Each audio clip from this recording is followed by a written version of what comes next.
mudanayaasha guddida joogtada ee aqalka golaha guurtida Somaliland ayaa waxay kulan xog waraysi ah xarunta baarlamaanka kula qaateen wasiirka wasaaradda xiriirka golayaasha Somaliland Maxamed Xaaji Cilmi Aadan waxaana wasiirku mudanayaashaasi uu faahfaahin ka siiyay qorshayaal hor leh oo ku dardargelinayo dastuurka dalka isagoo wasiirku xusay in iskuulada dalka lagu baran doono xiisad ku saabsan wadaniyada dalka waana kan wasiirkaasi oo arrimahaasi ka waramaya qodobka koowaad markaynu qaadano dhinaca waxbarashada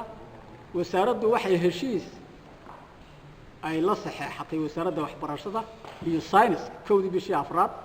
2019 kaas oo ah sidii manhajka waxbarashada loogu dari lahaa dastuurka loona xoojin lahaa wadaniyada da'yarta dalka ee waxbarata waxaana hadda wasaaradda iyo waaxda manhajta ee wasaaradda waxbarashada iyo science-ka ay gacanta ku hayaan oo gabagabo ku dhow isla markaana gabagabo ku dhow diyaarisay maadada barashada wadaniyada taasoo dhawaan labada wasaaradood ay insha Allah si wada jira u shaacin doonaan waxa kale oo taasi waxay wasaaraddu gacanta ku haysaa iminka ilaa iyo fasalka 7-shanaad ilaa iyo form 4ka sidoo kale waxaan aad iyo aad ugu mahadcelinayaa iyagana jaamacadda Hargeysa Professor Saciid gudoomiyaha ku-xigeenka iyo tiimkiisa oo iyaguna gacanta ku haya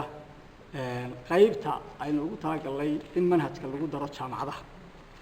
Soomaaliland dhammaantoodba waxay insha Allah waxaan jecelahay dhawaan inaan soo bandhigno dhammaanteen ka wada qayb galno daafurkeeda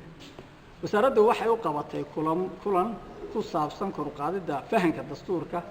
laamaha dawladda gaar ahaan tiirka maamul wanaaga oo good governance pillarska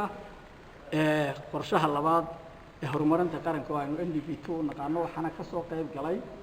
konton mas'uuliyiin ah ka soo qayb galay oo ka kala socday waaxaha wasaaradaha iyo hay'adaha kala duwan ee qaranku leeyahay oo ay ka mid ahaayeen maareeyaal agaasimayaal guud agaasime waaxidyo iyo saraakiisha qaranka kuwaasoo dhammaantoodba loo akhriyay oo maxaan dhahay si weyn 130 qodob la isu dul taagay markii dambena loo qaybiyay nuqulada dastuurka kordhinta heerka wacyigelinta dastuurka ee qaranka shacbiga Somaliland halkaana barnaamij joogto ah baynu ugu talagalnay si ay dadkeenu dastuurkii runtii hadda ku hawlfooteen waayeen wax ka sameeyay hadda maanta ay ka mid yihiin 2001kii loo codeeyay in la barto oo lagu dhaqmo waxa la ilaaliyaa oo lagu dhaqmaa oo la xafidaa ama la iska ilaaliyaa oo laga baqaa ama la ixtiraamaa oo lagu dhaqmaa marka aqoon loo leeyahay la garanayo haddaanu qofku wixii garanaynba waxa laga yaabaa waxa qabanayana inaanu aad u garanaynin waxa uu xaq u leeyahay inaanu aad u garanaynin marka inuu ku tunto oo maxaa dhahay marar badan aynu aragno iyadoo la baalmaray كل واحد بدن أقول دردا كيني تاسنا وحوي